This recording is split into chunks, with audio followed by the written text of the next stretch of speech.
Hello and welcome into the fourth edition of Beneath the Surface. Today's guest is Walker Snowden.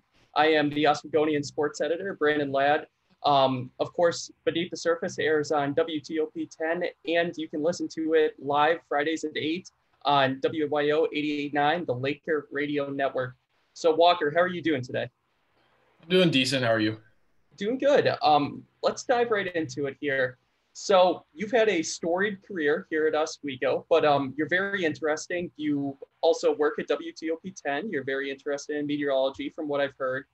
And let's get right into it because you're one of our most interesting athletes here. So let's go way back. How did you first start swimming? Okay, so like the beginning of my swimming career? Yes. All right, well, it's a fun little story, I guess. We were at a family vacation. I think I was like 11 or 12 or so, and my sister's pool float in this lake just started going away. So my mom told me to swim after it, and she said that, oh, you should try swimming. And so that's really what started it all. I just started at a local club and slowly started to work on my stroke and my technique, and I guess got to where I am. So. That's interesting. You kept improving into high school from the notes we've had, winning most improved in 2015 and making states from 2014 to 2016. Did you think that you might be able to swim in college? When did that hit you, like you can keep on swimming in your career?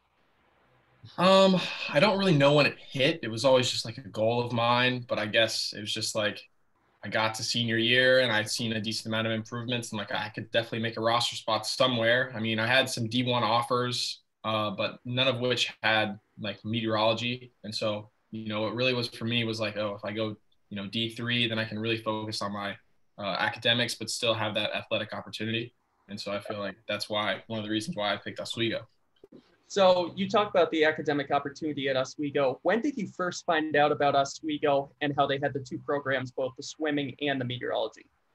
So I was in a couple different websites. It's like college swimming. It's its own website. You can get in contact with coaches and programs, and you can look at prospective swimmers. And so I just checked my email one day, and Coach Holman, the head of the program, emailed me, and I was like, all right, I guess I'll set up a call with him. And we talked and back and forth. He was pretty persistent, but eventually we just linked up, I guess, and we got things rolling. So when you talk about coming to Oswego, if Oswego didn't have the swimming program, would you have given that up for the meteorology, or did you need the two in your college experience? I would like to say that it was like 50-50, but I do think that I was definitely more concerned with swimming just because I wasn't ready to give it up yet. But I think what sold me was being able to have that meteorology degree, but my first priority was the swim factor. So I'd say without swimming, I don't know if I would be here. What got you into the meteorology? So going back to when you were a kid, I know a lot of people that get into weather, it's like, oh, you're just fascinated by the events as a kid, and then you kind of just grow into it. Were you one of those, or was it the science behind it as you grew into your teenage years? I mean, I didn't really know what I wanted to do for the longest time, and I don't even know how it really popped into my head. I don't have any family members in the field or anything. I just, you start going through the list in your head, like, oh, I don't want to be like a lawyer. I don't want to be a doctor, like nothing like that. I'm not really into that bio or anything. I'm like, I don't really know what I want to do. I guess I don't even really know how it came in my head. I wasn't really super fascinated with it, but I mean, it's grown on me a lot. I feel like I love it. But I don't know. I do hear a lot of stories about how people just, they're listening like, oh, I just, I've been fascinated with weather since I was a kid, but I don't know if that was me. Now that you are into it, do you feel like you have those emotions about it? How are you happy with your decision to get into meteorology? I mean, I don't geek out about it as much as others do, but I definitely say more so than I ever would have thought I would have been.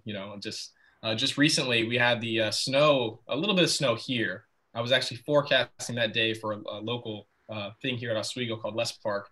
But me and my two other roommates actually drove up to the Tug Hill just to chase this lake effect band. So I guess I'm getting pretty into it now. In your hometown, there's no snow. You're from Tallahassee, Florida, correct? Yeah. What are the biggest differences between Tallahassee and Oswego? Because it's like worlds apart, the two towns. Yeah, I mean, it's over 1,000 miles, but I mean, the climate's obviously way different. It's always so warm. I think 2 years ago, we got a trace of snow for the first time in 26 years in Tallahassee. And obviously here we get snow every winter. I wasn't really too familiar with snow when I first came up here, but I loved it at first. And now it's more of a nuisance again. But I was fascinated and enthralled with it at first. But I mean, it's definitely very different.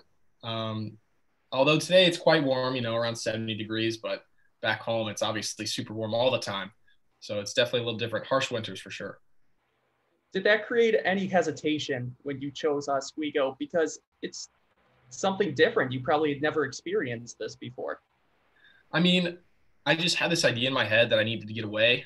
I just knew so many people that were going, just 2 hours down the road, an hour down the road. Especially with being a meteorologist, I knew I could end up anywhere. So I needed to get in my head, okay, do I want to go up north? And so I'm glad I don't want to be, I'm glad because I think I know that I don't want to be this far north. I definitely want to be a little bit more south at least, but I would prefer staying in the south. But, you know, Did you know anyone else that went to Oswego in the past from your hometown? no. I mean, if not for Coach Holman, I never would have heard of the school. I never would have known of the program. So shout out to him for, I guess, finding me. I don't know how he did it, but he did it. Yeah. We're going to take a quick break here. You're listening to Beneath the Surface on 88.9 WMYO, the Laker Radio Network, and you're watching Beneath the Surface on WTOP 10. We're going to be right back after this quick break.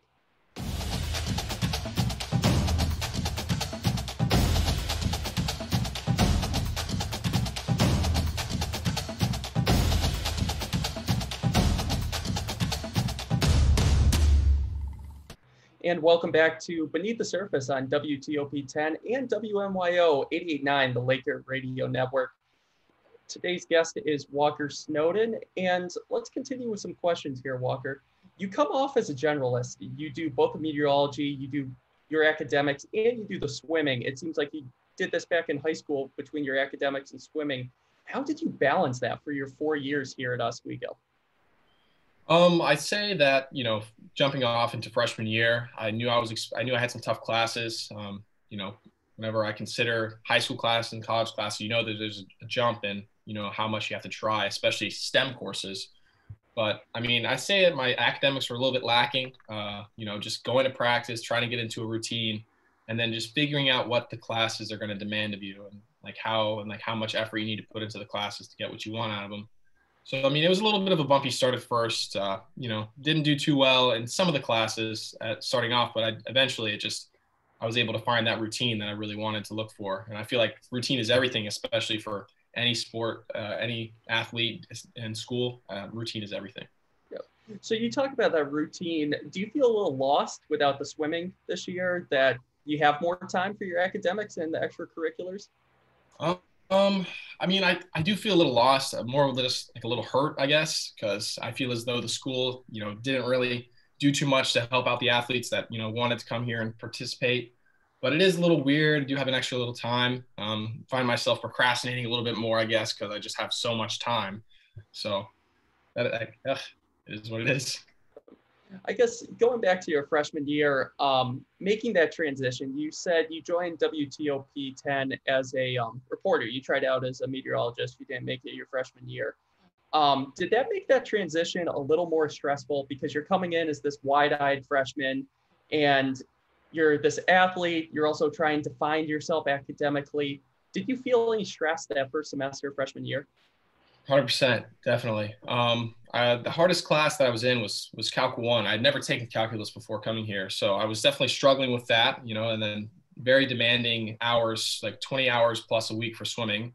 And then I just found I didn't really want the reporter position, but I got it because I knew I needed some experience. And I did feel like it was an extra class at times, just, sitting down, editing everything, because I'm a perfectionist. So I'm just trying to make sure every little bite, every B-roll, it's perfectly fit. But it definitely was stressful, absolutely. So you say you're a perfectionist, especially looking at last year when you were swimming, doing amazing swimming. We're going to get into that in a minute. You're doing the meteorology. You mentioned earlier you do meteorology kind of on the side at a local place here. How did you balance that for a full year? Because that seems like the high of your college experience. Oh, I mean, it just comes down to that routine because, when you wake up, you're like, oh, I have to eat breakfast. Like, oh, I'm going to make myself lunch. I'm going to have dinner. It's like something that you have planned in your day. So it's not like, oh, I have to do this. It's just, oh, this is something that's going to happen today. I have to do it. Like, you brush your teeth, you get a shower. It's just like things that you just do. And so practice for me just came as something that I'm just going to have to do. It's not really a choice. It's not really like, oh, I don't want to do it. It's like, oh, I have to do this thing. And so whenever you get that kind of a mindset, I feel as though, then you like, oh, all this other time, it's just like, oh, I need to make sure I can get done what I need to get done in that small amount of time. That makes sense. Transitioning into the swimming here, I need to read off all your accomplishments here. Correct me if I get any wrong here, but all SUNYAC second team 3 times, 200-yard freestyle relay, 200-yard medley relay, 400-yard freestyle relay, all SUNYAC third team, 400-yard relay. Is that when those high goals started to set in for you? Because this was a couple of years ago. Yeah, I mean, when I came in, we had this one coach with a new type of program that I'd never really experienced. And so I could already kind of see, getting into a routine with him and just understanding that new type of training. And it was really just like an exponential curve, honestly, because I noticed out at the beginning, just a little bit going up, but I knew it was going to take off eventually. What is your best event that you compete in your opinion? My opinion, it would probably be the 100 freestyle. Any reason why? So over the last, as you get faster and faster in swimming, it's just like the smaller and smaller that you actually begin improving. At first you can drop off a lot of time, but as you get faster and faster, it's harder and harder to drop time. But in the last 3 years, I've been able to drop 3+ seconds in my 100 freestyle. And I ended up last year as the SUNYAC champion. I have the school record for the 100 freestyle, as well as a couple other records. So, I just feel like that really just capped off the season last season. And I guess the way that coach trained me through it and we got a decent strategy for it, I feel like that's my best event. Being around swimmers in high school, this is just a little note of mine. I know they always got so frustrated with those short sprint swimming events. Have you ever felt that frustration in the 100 yards? Because you're not seeing the time shave off so much as like 800 yards. Mm-hmm. Absolutely. It's definitely because, if you're in a longer event, you have more and more laps to improve on. And, if you prove on, a quarter of a second in one lap, well, you do that for, 10, 20 laps, of course, you're going to see a bigger drop in time. And I guess it just comes down to that mindset of perfectionism. Sitting down with my coach and just like, okay, we have to improve this in particular point in your stroke. And if you don't do that, then you're going to lose that 10th, 20th of a second, whatever it is. And I guess that comes from you being a perfectionist. Do you think that's why you do so well in these events, that you focus on the little aspects of it? Well, yeah, a little bit, but that and my training that, my coaches helped me with, I feel like that's one of the biggest things. Just the type of training, I just wasn't really familiar with it. And it's definitely different than most of the coaching experience that I've had before this. So this new type of coaching experience definitely helped. I did an article on you in early March for the Oswegonian, right after SUNYAC. You got very close to nationals. How far off were you for your goal of making nationals? Oh, it's a little bit of a sting, it's just like, it's still a little bit burning in my mind. I was actually only 0.2 off making nationals in the 100 freestyle. So just whenever all the times were said and done, I was only 0.2 of a second away from, achieving that goal. And I would have been considered All-American, especially because there wasn't a lot of your competition. So even if I just made it, I would have been considered an All-American and I'd be a little bit happier, but I definitely thought I was gonna be able to achieve that this season, but no thanks to the school's help, of course. Yeah. So 0.2 off, was that a fluid target throughout the years, or is that set coming into the second half of the season? That was just stats coming in at the end of the season. You look and you see they invite a certain number of people that, there's an A and a B cut. If you make the A cut, automatic invitation, but the A cuts are very prestigious. So the B cut, I was just right off getting invited. So that was just, a little something hindsight, but in the moment, it didn't really mean too much, I guess. Before we go to break here, you did set 7 school records last year.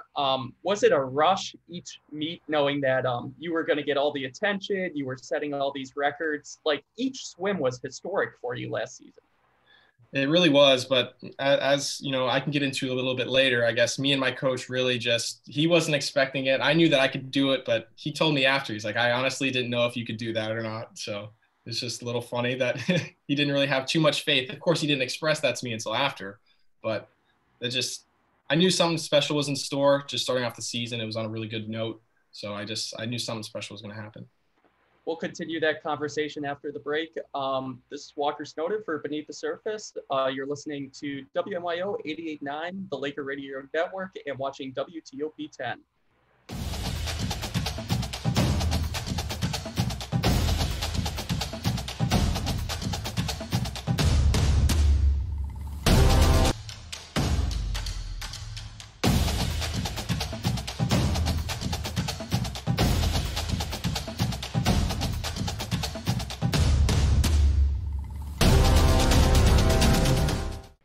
And welcome back to Beneath the Surface on WTOP 10 and WMYO 88.9, the Laker Radio Network. We're joined by Walker Snowden today. And Walker, before we got to the last break, you were kind of talking about your last season. Did you feel a kind of weird feeling that you didn't get the opportunity to compete your senior year? Does it almost make you feel like you have unfinished business? I definitely, believe that I have unfinished business. I mean, there's always the worry, whenever you achieve your best, like, oh, am I going to be able to live up to that? But, I trained really hard in the off season despite COVID. I was able to go to the gym and be able to just remain active. So I was, anticipating a start of the season up until around October, I guess. Our initial start was supposed to be October 1st, but then it kept getting delayed and eventually canceled. But definitely unfinished business. Me and my coach had plans. We talked about it. We knew that we could continue pushing forward and, represent the school in the best way possible, especially at nationals. So, it is a little bit of a sting, but I do believe unfinished business. So you talk about that sting. Do you feel like the season could have happened in a safe way? I mean, absolutely. We have the capacity here to test, especially with, Upstate SUNY Medical's testing and the plenty of space that we have here on campus. The cases have been low and they've been low for weeks. So it's hard for me to believe as a student athlete that, came here and, was given my time and energy towards something to represent the school in a positive way. And, we have the capacity to test and they just take that away from us. It feels a little bit slighted, but I know they have the best interests of keeping our money and making sure they can remain open to keep taking our money.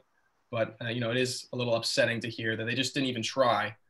Especially when they had already postponed the season to after January 1st.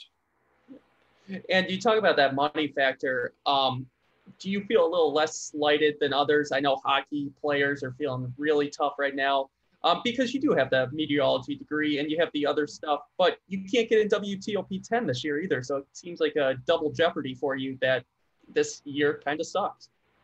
I mean, I know it's not obviously at the fault of the school that COVID is happening, but I do feel they're not putting the 100% effort towards, they're not keeping the balance. There needs to be a balance between keeping students safe and the priority of maintaining the campus being open, but also fulfilling the requirements that the students need to make sure they actually achieve the best SUNY Oswego experience that I've experienced the last 3 years. And so we're not living up to that standard that they've portrayed and that we've lived up to the last 3 years. That's a fascinating way to put it. We'll get off of that and we'll go to some lighter moments in your career here. I know the swimming team, you guys used to start very early in the morning. Are you going to miss those early morning wake ups and that time commitment to be up at 5, 6 in the morning each day? I mean, I know that my teammates surely won't miss it, but I know I will for sure. I just love bringing in the energy every morning. I just drink some coffee or whatever it is. So I was always, up and ready to go. I definitely will miss it. It's an experience that, you don't get to experience too often. You and just a bunch of kids your age just wake up and just go to the gym and swim at like 5:30 in the morning before school. It's a little strange to think about, but, I enjoyed it and, it sucks that it won't be able to happen again. A lot of people have quoted you as an almost Energizer bunny at 5:30 in the morning, a guy that was just ready to go at any moment. Did you always feel like that was the way you felt that day, or did you feel like you needed to live up to that as a leader on the team? Well, I just knew in the past, like the first 2 years, I despised morning practice. I had absolutely hated it. This that feeling you wake up, your eyes crash open, you're like, oh my God, I have to go swim. Like 5:30, no one wants to do it. But I don't know, it's just something about last year. I started getting into a rhythm and a routine. I definitely felt like I needed to like keep living up to it. So I feel like I set the standard for myself, and then that also held me accountable and making sure that I came in every morning. And I always made it. People told me that it lightened their spirits, so that was kind of a motivating factor too. If I could keep lightening those spirits for them.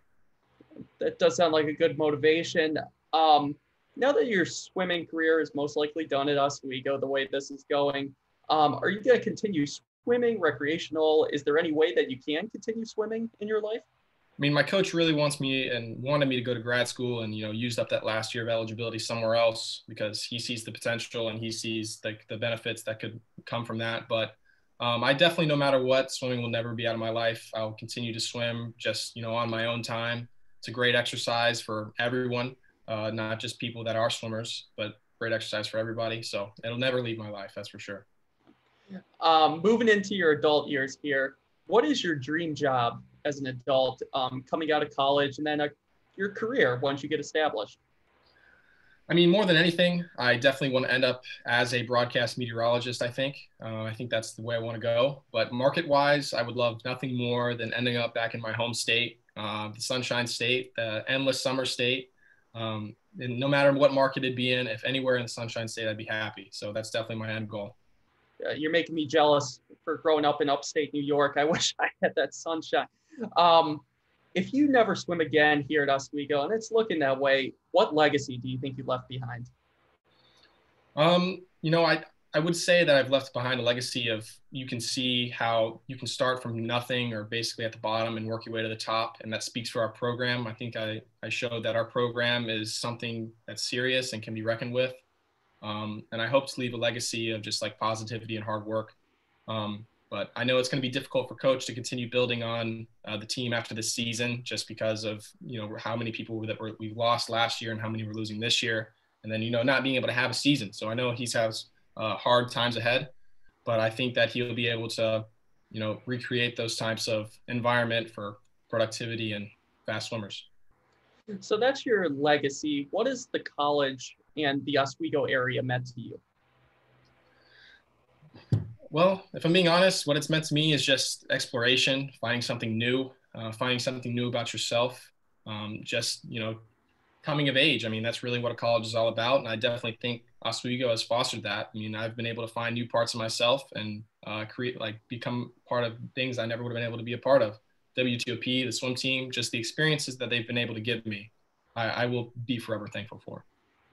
Walker, I thank you for joining me today. I hope you had fun, and I'm glad that we got to dive into your career. This was Beneath the Surface with Walker Snowden on WTOP 10 and WMYO 88.9, the Laker Radio Network.